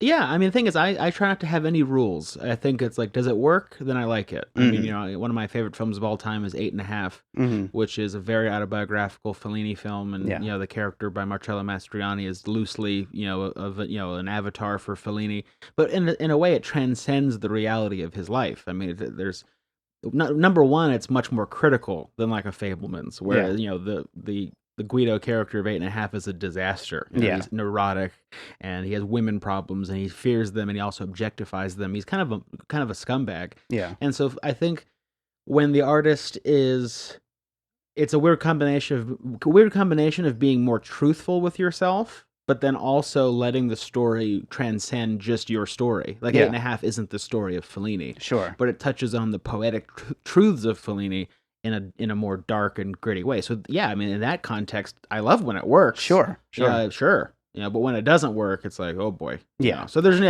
I have no real rule on like, do I like that? It's if it's good, I like it. Yeah, no, Yeah. that's absolutely fair. And I mean, this drawing on both Spielberg's past as a filmmaker and on his family life, Mhm. like, you know, you're kind of getting a little of both sides of that, but all based in reality, you know, Mhm. heightened reality, but still based on that reality. Yeah, I mean, I feel like the thing that we've talked about another picture called Empire of Light, and Mhm. kind of a trend that's happening right now. There's two things that are going on, which is that I think right now movies are in that are trying to get people back to the theaters. You Yeah, know, yeah. After the COVID, you know, after COVID, it's like, you know, the magic of the movies and coming back, and of course I appreciate that, but when I don't like when cinema is manipulative and saccharine and overly emotional. So Mhm. those kind of conflict. You know, Yeah. it's like I don't really like that approach, but at the same time, I appreciate what they're trying to do, which is get people back excited about, you know, about cinema again. So I Yeah. get that. But the major thing, just from an objective standpoint, is that the movie is a mess in its storytelling. The Mm. Fabelmans. There's like 5 stories going on in there, and they don't really Mhm. have a lot of. It lacks a lot of focus. Right. You know, a collection of memories, unless you're in the hands of, you know, a great artist like a Tarkovsky who's, you know, weaving dreams together, and you know, there are people that can make that type of structure work, but Mhm. The Fabelmans is a very conventional movie, and it just lacks focus. To So be fair, I would call Spielberg a great artist, just maybe he's a great entertainer. he's a great entertainer, and maybe this isn't the right place for him to be. Yeah, I mean, this is another time. There's not enough time to go into if he's an artist or not. You know what I mean? Mhm. But he turned the Holocaust into the Grinch, and you know, he did. His heart grew 3 times as big at Uh-huh. the end, and you know, Yeah. let's pick the one time where things worked out. Puzzle piece. There you Yeah, go. yeah. So, is he an artist? I don't know. I mean, that's too broad of a term for me to define. You know, Mhm. it's like maybe he's not quite the artist I would hope to be, You're right. but he is definitely true to himself. I mean, so he's, I think, in his eyes, his estimation, especially after watching The Fabelmans, he definitely thinks he's an artist. Yeah, sure. Yeah. Well, let's start getting into puzzle pieces. What do you have for your first one? I'm gonna have to go with Super 8, Okay. which I imagine is. I don't think I have any too original. I might have one or two that maybe somebody else didn't mention. I imagine other filmmakers brought up Super 8 because Super 8 is kind of a Spielbergy ripoff. Sure. Right, it's like the kids with the camcorder, you know, with the Super 8 camera and stuff. But the reason why, not only are there the movie elements that are linking it, but it's also just the kind of polish Mm-hmm. the movies have. Yeah. I see them as similar, and they don't take a lot of risk in terms of their actual craft. Yeah. Well, yeah, they're capturing that time and they're capturing that vibe, but then it's very, very blockbuster. It's very still for everybody. Like when I saw it at like a packed press screening, and the crowd loved it. You know, Fabelmans? yeah, Yeah, for sure. For any criticisms that might come up in this episode, I mean, the crowd ate it up, and it's for a wide range of audience for everybody, basically. Sure. Yeah. Yeah. So, and I think Super 8 was kind of the same kind of appeal with that movie. So I think it's a good one to bring up. Yeah, I mean, there's really nothing wrong with making a film that is for entertainment Sure. value. You know, I believe in, you know, not every movie has to be Ingmar Bergman. You know, I'm a big believer that those types of movies can and should exist. Yeah. Where they're for the mass audiences and escapism, and I don't want to come off overly curmudgeon-y and feel like we should all be making avant-garde cinema. I don't feel that way. Yeah. But it's just like when are we being insulted? Yeah. Then it's a fine line, because sometimes you have to make a broad approach to entertain most people, but sometimes there's pandering. Yeah. And so I think I would have. I don't want to be overly harsh on the Fabelmans. I don't. It's almost. I mean, sometimes I exaggerate for comic effect, but Yeah.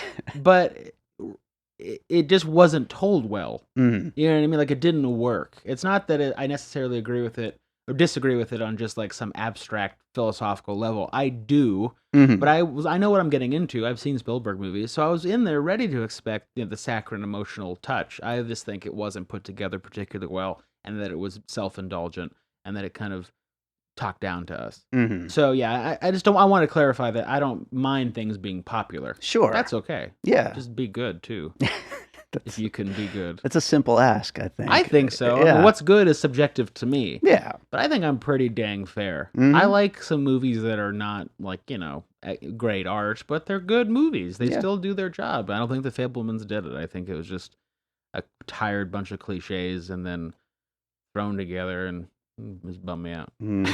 Mhm. Well, what do you got for your next piece? Hugo.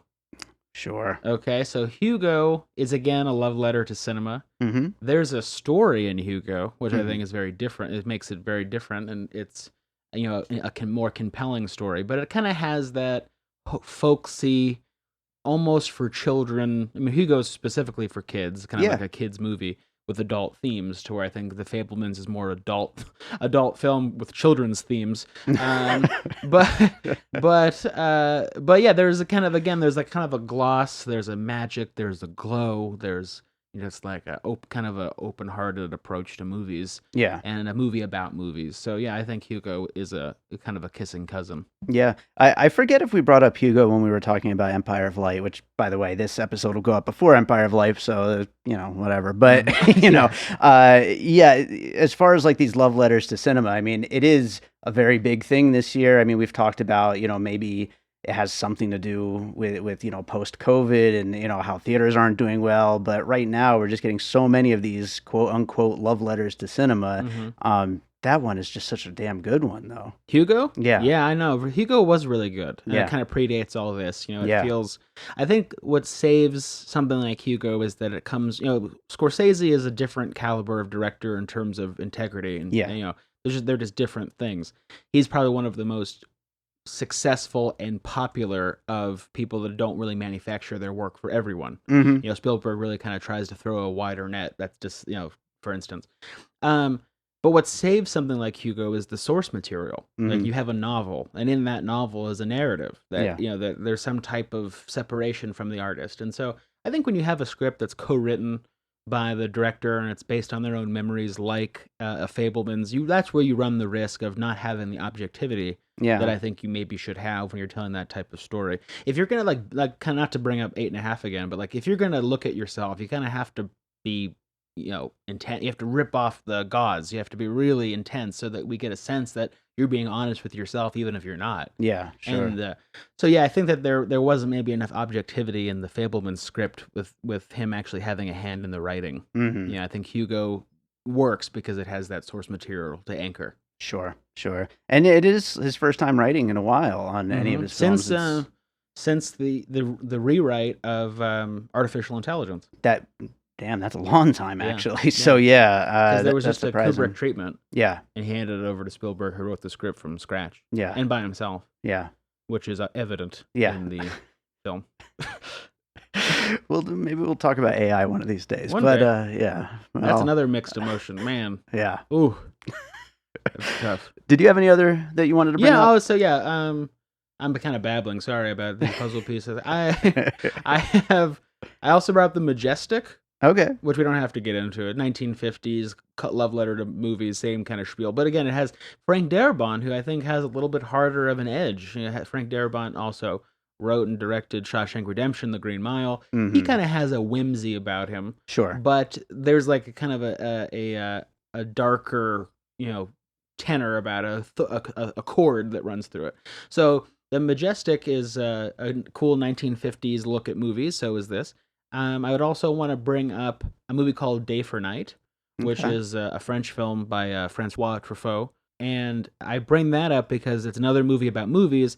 It's kind of like a making of a film. It's very funny, but it's also connected because Truffaut was in Close Encounters of the Third Kind, and he actually Okay. plays a role in Yeah, that film. that's right. And there's so I know that Spielberg loves those movies, loves the French New Wave, but I don't know if they kind of seeped into him as other film as they had with other filmmakers. But Yeah. there's definitely a connection there with Truffaut. I mean, it's a hard thing to balance, I would imagine, to try to appeal to everybody and do things that are that kind of daring and out Right. there. It's like it's not an easy thing to do. No, I mean, the thing is, what always sticks with me about Spielberg, so like you have somebody who makes something like E.T., which, I'm full disclaimer, I'm friendly with the guy who's the gaffer on E.T., so it maybe sounds disingenuous that I'm a fan of that movie, but I am, because I think I was a fan before I knew the man, Mhm. and so it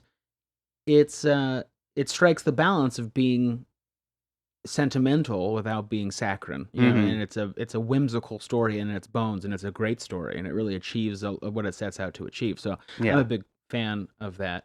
But then at the same time, it's made by a filmmaker who pulled Shia LaBeouf aside. Was it LaBeouf or LaBeouf? I don't know. LaBeouf, LaBeouf yeah. aside, and because he was getting all ornery about making the Transformers movie, Uh-huh. and Spielberg said to him, "There's time to make art, and there's time to sell cars." Mm. And this is the man we're dealing with here, Yeah. which is I just fundamentally disagree with that. Right. That's just, I mean, again, I don't think that those films shouldn't be made. I just don't want to make them. Mhm. And if I'm going to enjoy them, make them good, Yeah. So I don't Fair want to enough. sound too overly repetitive, but that's, it just sticks in my craw. I understand, I know. man. I get where you're Pisses me coming off. from here. Pisses me right off. Well, Kris, if you were to make a movie about your life, Yeah. do you got any castings for anybody? Any of your key family members that you might imagine? Well, for me, if anyone's listening has ever seen a picture of me, this Mhm. will not be a surprise. I would definitely have to go with Paul Giamatti. Because Paul Giamatti, I look hauntingly like the man. And I've always thought I was more attractive, but there's that lack of objectivity that maybe Spielberg shares. Paul Giamatti is such a fine actor. He might be our greatest living Is the American best. actor. One of my favorite moments of last year was in the Jungle Cruise when Paul Giamatti he's just been foiled and he starts yelling Frank, and he's just like kicking his legs and he could really do anything. He could do Sideways. He could do Big Fat Liar. He's all over the place. He can do it. One of my favorite jokes of all time is Chris Rock was hosting the Academy Awards like the year after Oscar So White, and so they just they made an obligatory choice and put a black comedian up there to just make racially charged jokes to try to lighten the mood a bit. And he was talking about how great Paul Giamatti was as an actor because he said last year he was a slave auctioneer in 12 Years a Slave, and this year he was crying at Eazy-E's funeral. He's like, that's range. And I cried for like 25 minutes. I thought that was the best joke That's awesome. I've ever heard. So yeah, Paul Giamatti for me, for childhood me, for teenager me, for adult me, for old me, for my crazy kooky mom who didn't follow her dreams, for my IBM nerdy dad who it's not a hobby, and then also for my avuncular Seth Rogen / Paul Giamatti uncle, and then for my kind of out there ex-circus performing uncle who comes just to give exposition and advice, and points at me very emotionally, and then gets into a taxi and drives away. So Paul Giamatti for all of them. That's amazing. This is great. I think he could do it all. And we'll just be called Kris is great. That's what it'll be called. I love it. Yep. Yeah. The Yeah. John Malkovich puzzle piece We'll buy for it. your life story. There'll be a portal. Yeah. A monkey will come in at some point. No, of course. Man, that third act. Mhm. Not even David Lynch as John Ford can save that third act. Wow. That was I even had known about it, and I still was shocked. And it was real bad. So I liked the movie as I watched it, and then as the days have gone on, I've just grown a simmering hatred for the Fabelmans. Wow. Yep. Well, that's I think a good place to wrap it up, Kris. I hope I'm the most negative. Yeah, I think you probably are. Where can people find you and your work? So you can go to KrisKrainock.com, KrisKrainock.com. It's kind of the mecca of all of my film stuff. You can look at the play that I have going on right now, which is getting produced in France called L'Imposteur. And we're also making a feature-length version of that movie in France next year, which is super exciting. And of course, the whole Bizarro Fantastico stuff you guys have heard me talk about for feels like eons. Yeah. That movie is still touring festivals and will be available soon on some streamers. So you can find me at my website and just anywhere online as well. Just put my name in and see all kinds of stuff. Awesome. And I look forward to that biopic. That's going to be a really good one. Chris is great, starring Paul Giamatti in 10 roles. Yes. It's like kind of Charlie Kaufman thing. It's kind of like Anomalisa with Tom Noonan as everybody. This movie is like for me, I feel like. All right, we got Michael Keene back with us, and we're going to talk The Fabelmans. Michael, how's it going? Oh, it's going okay. It's going okay. It's been a long time. Last podcast, I remember I fudged. I can't remember. Can you curse on this podcast? Is this an F word? You can say fudge, or you could say fuck, whatever you want. Fuck yeah, brah. All right. I fucked up last 15 years ago that I was on this podcast. Mhm. I remember I mistook the director of, and I just forgot the name of the movie, but I took Jean Rollin and I mixed him with another filmmaker, and it's haunted me ever since. I'm pretty sure my my 1-star reviews on Apple Podcasts are all because of that. So thank you for that. Guaranteed. I am usually the impetus for 1-star reviews per my movies. Yes, absolutely. I was really happy you were down to do this one. I mean, this being all filmmakers, we got a wide range of filmmakers, but you and your special brand of filmmaking, I love what you do, and it's definitely a little different from some of the other guys that I got on this, and so I certainly wanted to get your take on this. Before we get to a little bit of that, are you a big Spielberg fan? I mean, that's such kind of a loaded question because he's made so many things over the years that we all kind of grew up with, but how do you feel about him? Well, I think with Spielberg, and this happens with any filmmaker who has seen a lot of success, has become an icon of sorts, has become any filmmaker who sort of defines the medium for a lot of people. You always have oh, you're going to be the next Spielberg, or anyone who finds out you're a director. Oh, Mr. Spielberg, it's the new Mr. DeMille. But I think that brings with it a certain level of backlash. That's kind of just this contrarian thing. James Cameron gets this a lot. Oh, for sure. But all that is to say, I ain't no contrarian bitch. So no, I like Spielberg quite a bit. I don't always love his work. I'm not constantly rewatching everything, but part of that is because I rewatched so many of his movies as a youngster. Sure. So many of his pictures I rewatched as a youngster. Yeah. And so I certainly a bigger fan as a youth, if only because it was more inspiring, and it was my the breadth of my film watching was so much smaller. But I mean, he made fucking Jaws. He made E.T. He made all these movies that both traumatized and inspired the youth, or had a hand in them. I mean, Poltergeist, whatever you want to say about that, but at very least produced by Spielberg, very Spielberg touch. He's affected so many filmmakers. I mean, J.J. Abrams has made a career off of mostly copying Steven Spielberg. Sure. Yeah. I love his movies overall. I think that I don't remember how many movies he's made, but I would say that a good 85 to 90% are really solid, or at very least extremely entertaining. I mean, I would even go. A lot of people shit on Hook. Hook was a big part of my childhood. So that's one where I'm very biased, but I still, even with Hook, I look at it and I say, it's very silly, and a lot of it's really stupid, but it's full of whimsy, and it's beautifully shot, and Dustin Hoffman puts in a performance, and I'll take, sure, yeah, cool. I love that Spielberg he comes off as this very, very truthful filmmaker, despite being 70 something years old and still making movies and being a fucking being worth hundreds of millions of dollars. He still has a certain optimism to his work. Well, I think that's why so many people connect with it, is because of that optimism. It really is just the most populist thing possible, like where everybody is going to connect, and that's, part of it. But you said truthful, and I mean, that is this being, an autobiographical film about not only his family, but his getting into filmmaking in the first place. I mean, what did you think about this movie in terms of the filmmaking aspect? Obviously this super episode's all filmmakers. Like, what did you think about young Sammy Fabelman, aka Spielberg, picking up the camera and learning the trade? Did that mirror any of your experiences?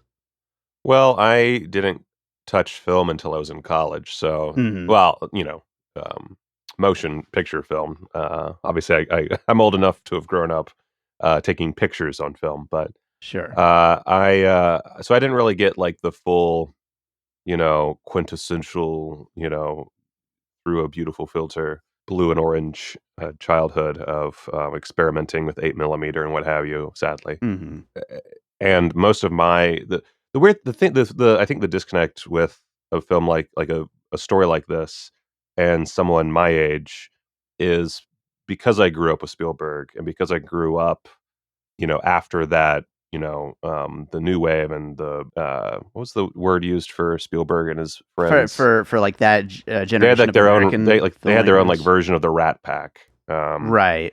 But since I grew up with those, there was this feeling of, filmmaking as a dream based on watching these movies from people who had already kind of like burst through these boundaries of the Hollywood Yeah. system. And so, that doesn't really exist for a lot of us anymore. It's very unlikely to get a similar experience. But that said, I definitely had that initial interest in film where I was like, how the fuck does that work? Yeah. I want to do that. I want to piece this together. I think that initial, the way that he looks at the world, the way that you see, he sees that scene of the train in The Greatest Show on Earth, which I love. I love that so many people are going to try to watch The Greatest Show on Earth and be like, this movie's going to blow my fucking mind. It's like, that's a lot of circus. Oh boy. But the way that he takes that and he gets the model train and he's like trying to, recreate it and he can't quite figure it out. And then his mom gives him the camera and suddenly he realizes, oh, it's editing. It's multiple shots. It's, putting the camera down low and like the oncoming train. Like that's really brilliant. And I mean, obviously based on his stories, this is just what happened basically. Sure. Yeah. It is a very universal thing or not universal, but universal amongst filmmakers, I guess. Sure. To be trying to break down how that works. That's still how I think is just like, okay, well, how can I, now it's less sanguine. It's more, how can I, zoom into this pussy as she's just fingering her clit and really just make it kind of ethereal and dreamlike. But it's the same basic idea as young Sammy with the train. Sure. The same thing. Yeah. So I quite liked it. Yeah. And I think that, as far as that, trying new things and trying, different ways to come up with these film effects. I mean, even myself as a music composer, like I'm always trying, different things with music to try to come up with new ideas and figure out how some of the artists that I love, were able to do things. And I think that spirit comes across in, what you do and what a lot of filmmakers do in that, you have to be constantly searching for that. And that is, part of the exciting thing about this film. Like, I'll just say, like, I like the filmmaking aspects much more than the family aspects of the film. I felt like all of that, especially once we get into his high school years, I really loved those parts of the story more so than the parents and the uncle and the monkey and all that. Although it's still Spielberg and it's still fun, but yeah, I'm going back to your metaphor though, and still laughing in my head. So. Well, I like the family stuff, but I'm also a child of divorce, so that might be child of divorce, and I have a 3-year-old. So like that all hit. Honestly, like I saw a few takes on the film that were very negative, and I mean, it's a very subjective. I mean, all film is subjective, but this is a very subjective film. Sure. And it hit all the right notes for me because it was dealing with family, it was dealing with divorce, it was dealing with high school bullying. That was something I dealt with. I think every artist, I feel like, Yeah, sure. dealt with high school. It's almost like there's some kind of trauma we're dealing with. Mhm. And of course, the getting into film thing. And so the whole film was just like hitting me at all these little bits and bobs. Like even like I think my favorite thing, and this kind of ties in with your favorite, I think, is that whole high school arc with the bullies and him making the film and turning whatever the fuck his name was, the bully, Yeah. into the hero of the film. I love that. I love that the whole film was kind of about editing. It's about Yeah. coverage and editing. And I love that, like with the divorce thing, I think that's also why I like the divorce aspect is the way that he shows his mom, like that whole like build up to that moment is also really strong, and of course mirrors the high school bit Yeah. where he takes, okay, well, I have this footage, and my dad wants this really happy film to cheer up mom, but then I also have all this other footage that's the deeper meaning behind everything, and I can make a whole other movie out of that because they're two different tones that are being developed out of the same footage. Yeah. And then, of course, with the he then perfects that with the high school footage, with the summer, the senior skip day footage, and says, okay, well, this is clearly the hero for this occasion. This is the story that needs to be told based on what I have and what I'm seeing. And he more directs it at that point. He's not getting it by mistake. He's actually like going after it when Sure. I think that there is a level of like Spielberg trying to surprise us with the footage that does negate a bit of the showing how he developed as a filmmaker, because I don't know that, like, I think and I'd have to rewatch it. Maybe I'm fucking completely off base, but I feel like in that scene, the montage of him doing the filming at the beach, we don't really see, like, we see a little bit of the bully doing his thing, and we see him like running the race. We see Spielberg seeing that, but it doesn't feel like it's really harped on quite enough Mm. to really like hammer home the idea in the minds of the audience. Like, obviously, anyone who's an editor is going to see it. Anyone who's a filmmaker is going to see it. But I don't 100% know that it really works.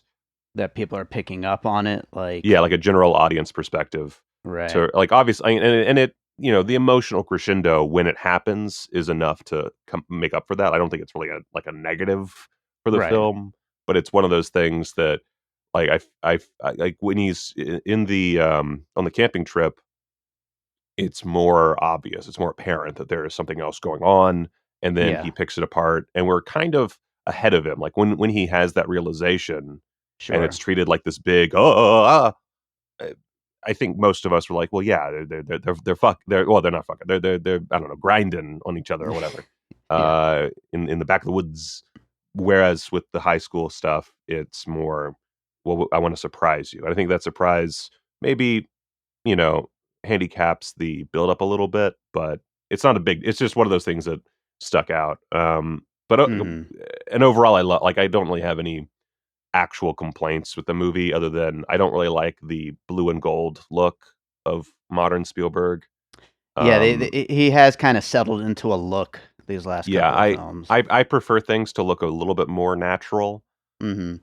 And on one hand, I mean, this whole film is a memory, and you kind of take it as vignettes from this youngster's eyes. Sure. And so it makes sense for it to be stylized a little bit, but I do feel like a little bit more naturalism or just a different look would be Yeah. really helpful. But Yeah. that's really my only serious issue.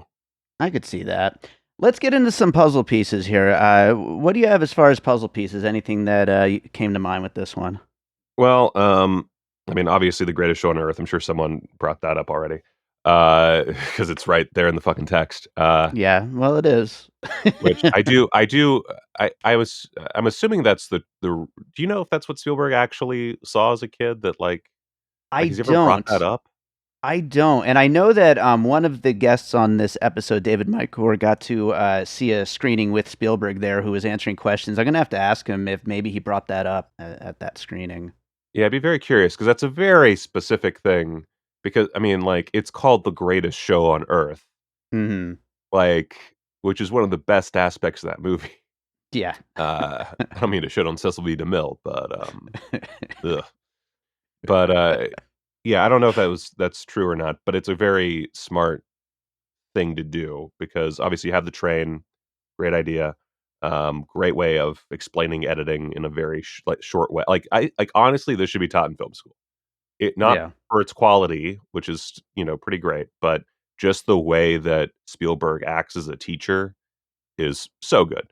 Yeah. But I would say that I mean the other obvious one is 8.5. Hmm. Um, Sure. because is that something that someone else already took? It kind of came up in conversation, but it wasn't actually a puzzle piece. So Okay, that's I'll all take that you. then. I'll take it. Yeah. Yeah, because it's not the same time period because Fellini's talking about his quote unquote 8.5 film because he co-directed I can't remember the fucking movie, but co-directed one and then did 7 others. So this is his 8.5 film. So Hmm. obviously this is mid-career, and The Fabelmans ends beginning of like PA career. Sure. So very different, but they both deal with the childhood of the director and do so in a somewhat fantastical way through vignettes.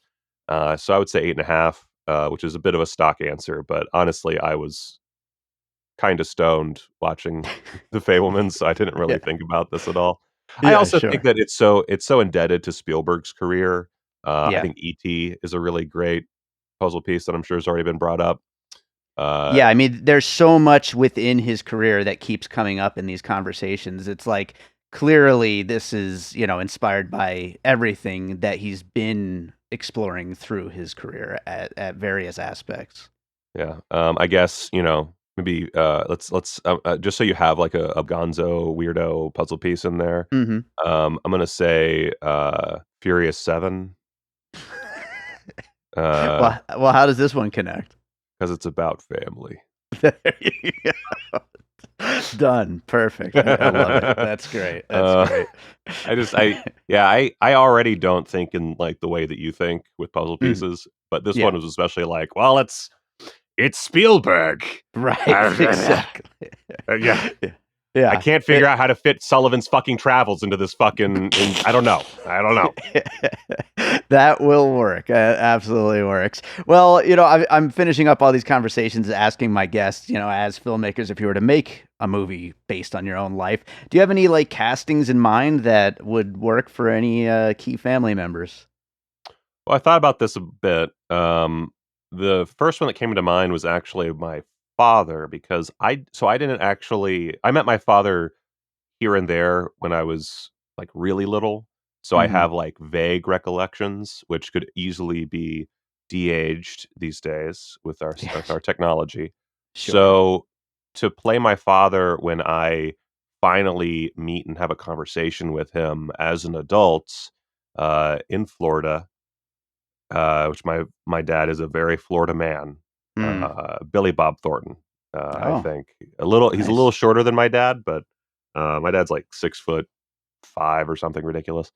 But Billy Bob with some heels on, I think Yeah. would play my dad. Nice. And then we'll just de-age him, put some fucking dots on his face or whatever, and Sure. Yeah. for the flashbacks. And then for my mom, I honestly I don't know. I mean, I feel like we all want like fucking, oh shoot, what's I was coming in for a landing and it turned into Die Hard 2. Who's the actress in Fablemans? Who plays his mom? Michelle Williams. Michelle Williams. I Yeah. always get her and Carey Mulligan mixed up. Oh, I know. Yeah. So, but I feel like we all after this would like Michelle Williams to be our weird mentally ill mother. Yeah. Uh, so I'll say Carey Mulligan. I think Carey Mulligan plays my mom. There you go. Yeah. Why not? Might as well just get her in both of these movies. Let's do it. But yeah, those are good ones. That's great. Billy Bob is he's awesome. But yeah, this was great, Michael. Where can people find you and your work? Well, I'm on YouTube. I do a lot of YouTubing in between all my other work. I mostly work for like making Blu-ray extras now. I edit a lot, so I'm just a sad man in an office. But you can find my YouTube on YouTube. Uh, It's You're working on a new film right now, right? Yeah. So you can find me on YouTube at just search Michael Keene, and if it's not the guitarist, it's probably me. I'm working on a new film called Dr. Deathface.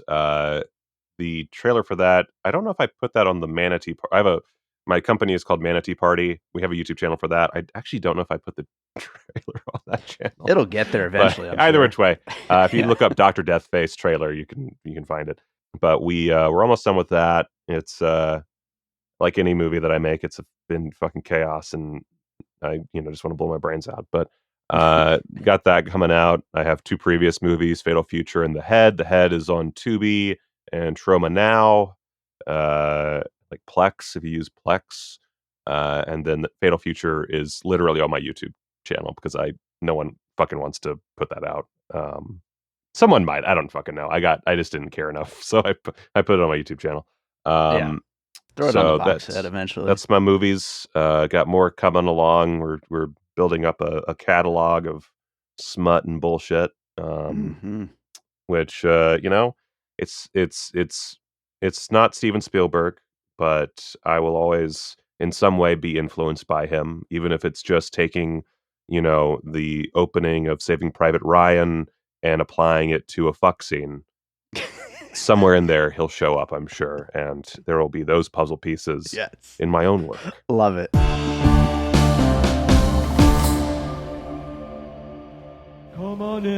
Hi, this is Wax Trax Records here on 2909 South Decatur. We buy all your old 45s, your old albums, any type of music memorabilia. Also, we sell music memorabilia, albums, CDs, and a lot. Come on down to Wax Trax, 2909 South Decatur, or give me a call at 702-362-4300. Thank you very much. All right, so I hope you enjoyed those conversations about the Fabelmans. Thank you to my guests, and I will put links in the show notes. Please go check them out. Check out some of their work. Most of them, like I said, I have collaborated with in the past on films, so check out some of that stuff. I even with Chris Johnson put out an entire soundtrack album, Beater, the original motion picture soundtrack. So lots of films, lots of stuff to check out. So, check the show notes. And, of course, make sure you're subscribed to Piecing It Together wherever it is that you listen to podcasts. You can follow us on social media at Piecing Pod. Join our Facebook group, Popcorn and Puzzle Pieces, where we continue the conversation about all the movies we talk about here on the show. And don't forget about our Patreon, the Produced by David Rosen Patreon, where I post bonus and advanced content from Piecing It Together, as well as awesome movie year and from my music career.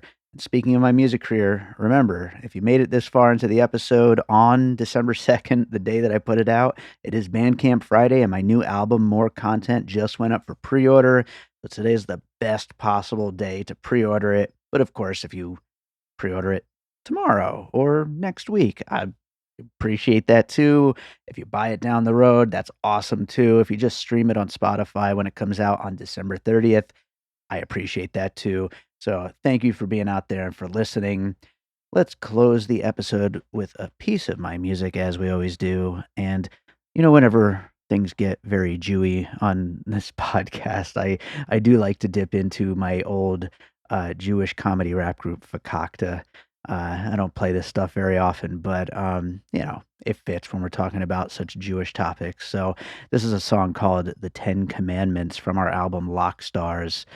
So it's filthy and offensive. So turn the episode off now if you don't want that. And otherwise, enjoy it. And we'll be back with more Piecing It Together coming up real soon. You know how I love a big circumcised boner, chilling with Moses, original stoner. Let my people go.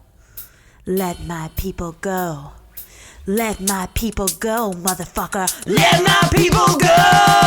What the fuck's up with the 10 Commandments? What's going down with the 10 Commandments? Moses was preaching the 10 Commandments all over town with the 10 Commandments. What the fuck's up with the 10 Commandments? What's going down with the 10 Commandments? Moses was preaching the 10 Commandments all over town with the 10 Commandments. I hear everybody chanting, raving and ranting about these 10 motherfucking gangsta ass commandments. 10 through 6 is what I got a problem with. Still Killing, cheating, and fucking without him. Jewish Dave would be nothing. But number 5 a job, it's live, word to God. But that and mama wouldn't be a geisha rapper without a job. Remembering the Sabbath, man, that's no problem. Cause I got paranoid and man on my iPod. But using the name God wrong. Let's just hope he never listens to this motherfucking goddamn song. And as for making an idol, I don't know why he be bitching. Even my mama has a statue enshrining me in the kitchen. And the rest is simple, man, easy as pie. Like spotting a goy by the way he pronounces the word chai. Plenty of Jews done told the story of the 10. Moses, Mel Brooks, David Wayne, and now we'll do it again. What the fuck's up with the 10 Commandments? What's going down with the 10 Commandments? Moses was preaching the 10 Commandments all over town with the 10 Commandments. What the fuck's up with the 10 Commandments? What's going down with the 10 Commandments? Moses was preaching the 10 Commandments all over town with the 10 Commandments. It's Fakakta rocking on the top of a mountain. I saw Moses over there. He was screaming and shouting, hacking at these tablets and swallowing pills. He was high on more than life up on that hill. You know, he kept it real. He really blew my mind. And that night we partied like it was 57, 69. Yeah, that night with Moses, nothing could have been better. Then I headed to 7-Eleven for some Slim Jim beef and cheddar. What's up with the 10 Commandments? What's going down with the 10 Commandments? Moses was preaching the 10 Commandments all over town with the 10 Commandments. What the fuck's up with the 10 Commandments? What's going down with the 10 Commandments? Moses was preaching the 10 Commandments all over town with the 10 Commandments. Yo, it's G-Rock, the dead CMC. Steady chillin' with Fakakta, living life for free. Smoking splits with Moses, scorching THC. Yo, these bushes, yo, they burn from me. Out of all my Jewish heroes, Moses was the best, and I got more guns than Charlie Heston. Let's break the shit down like a stolen car, cause you know I'm just a rule-breaking superstar. Number 1, I am the Lord your God. Lord of what? Lord of the dance? Lord of your pants? You know Simon Cowell's breaking number 2. Making idols like the golden calf is how he do. Oh God, oh God! Breaking number 3, Ethel shouts his name when she gets down with me. Hey, Saturday night, you know I do it my way. Commandment number 4, just don't know how to party.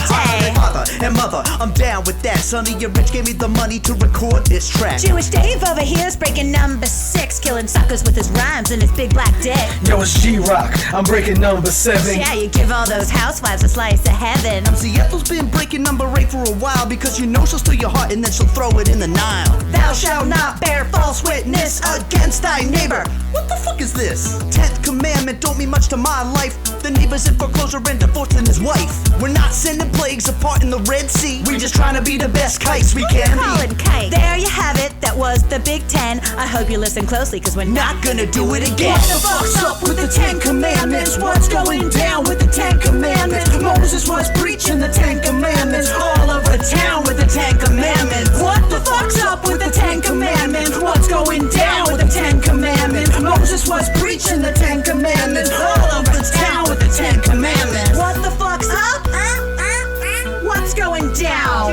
Moses was preaching all over town. What the fuck's up? What's going down? Moses was preaching all over town. Let my people go. Let my people go. I said let my people go, motherfucker. Let my people go. Fakakta, Loxstarz, 2008. We out.